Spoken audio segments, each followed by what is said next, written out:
1500 രൂപ ഈ ഒരു ഫ്രെയിം കൊടുക്കുന്നത്. 1500. Okay okay. ഒരു 3000-നെല്ലാം വുഡ് ആൻഡ് ഡോർ ഉണ്ട് കേട്ടോ.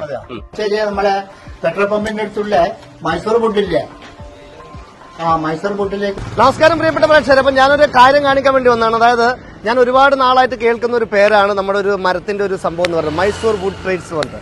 അതായത് ഒരുപാട് ആൾക്കാർ പറഞ്ഞു ഇങ്ങനെ നിങ്ങളുടെ വീടിന്റെ ആവശ്യമായിട്ടുള്ള കട്ടിലയും ജനലും എന്നാ വേണ്ടി അവിടെ പോയിട്ട് എടുത്തു എന്ന് പറഞ്ഞിട്ടുണ്ടായിരുന്നു. സാർ നമ്മളെ കൊളച്ചേരി മുക്കാണ്. നമുക്ക് കൊളച്ചേരി പെട്രോൾ പമ്പിന് തൊട്ടടുത്തായിട്ടാണ് ഈ സ്ഥാപനം വർക്ക് ചെയ്യുന്നത്.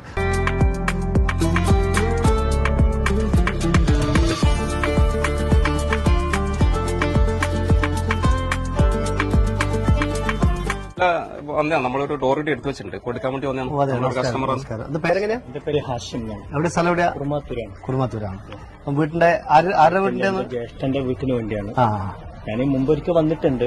ഒരുപാട് സെലക്ഷൻ ഉണ്ട്. സാധാരണ ഒരു ഡോർ എടുക്കാൻ വേണ്ടി ഒരു ഷോപ്പിൽ പോയാൽ 2 or 3 മാത്രമേ ഉണ്ടാവും.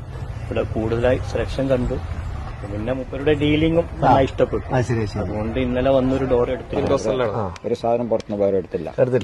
എന്താണ് അതിന്റെ ഒരു അങ്ങനെ ഇവിടെ എടുക്കുന്ന മാത്രം എടുക്കാൻ പ്രത്യേകത എന്താ? ശരി, പ്രത്യേകത എന്താന്ന് വെച്ച് കഴിഞ്ഞാൽ നമുക്ക് ആ ഇവരുമായിട്ട് ഇടപെടുന്ന ഒരു ഇതുണ്ടല്ലോ. നമ്മൾ ഏത് കസ്റ്റമർ ചെന്ന് കഴിഞ്ഞാലും അതിന്റെ ആ കടക്കാരന്റെ ഇടപെടലാണ് ഏറ്റവും വലിയ മാർക്ക്. അത് ആ ഒരു മാർക്കിനെ നമ്മൾ കൂടുതൽ വില കൊടുക്കുന്നത്. നമുക്ക് സാധനത്തിനെ ആകർഷിക്കുന്നത് അതിലാണ്. അത് ഞാൻ ഏറ്റവും കൂടുതലായിട്ട് കാണുന്നത് നേരത്തിൻ്റെയാണ്.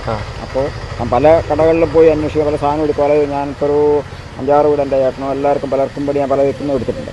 പക്ഷെ എനിക്കതിലെല്ലാം ലാസ്റ്റിൽ ഇഷ്ടപ്പെട്ട ഒരു വ്യക്തി എന്നുള്ള രീതിയിലാണ് ആ കടയിൽ പോയിട്ട് സാധനം എടുക്കാനും അത് ആ വിലയിലും സാധനത്തിൻ്റെയും ഗുണവും കൂടി ഞാൻ നോക്കുന്നുണ്ട്. ഇപ്പോഴത്തെ ആശാരിമാരെയൊക്കെ കൂട്ടിയിട്ടൊക്കെ നോക്കി ടച്ച് ചെയ്തിട്ടുണ്ട്. അപ്പൊ എനിക്ക് വളരെ തൃപ്തിയായി തോന്നിയത് കാരണമാണ്. മൈസൂർ വുഡ്സിന്റെ വളരെ അടുത്ത ബന്ധം കാത്തു സൂക്ഷിക്കുന്ന ഒരാളാണ് ഞാനും ഇതിന്റെ പ്രൊപ്പറേറ്ററായ ലക്ഷ്മാട്ടനുമായിട്ട് അടുത്ത സൗഹൃദമുണ്ട്. ഇവരുടെ കൊളച്ചേരിയിലുള്ള ഇവരുടെ വലിയൊരു ഔട്ട്ലെറ്റ് കാണുവാനും അവരുടെ സാധനങ്ങൾ പർച്ചേസ് ചെയ്യാനും എനിക്ക് സാധിച്ചിട്ടുണ്ട്. എന്തായാലും തീർച്ചയായിട്ടും വളരെ ആത്മാർത്ഥമായ സ്നേഹത്തോടുകൂടി സാധനങ്ങൾ വിൽക്കുന്ന ഒരു സ്ഥാപനമാണ് മൈസൂർ വുഡ് എന്ന് നേരിട്ട് സ്വയ അനുഭവത്തിലൂടെ മനസ്സിലാക്കിയ ആളാണ്.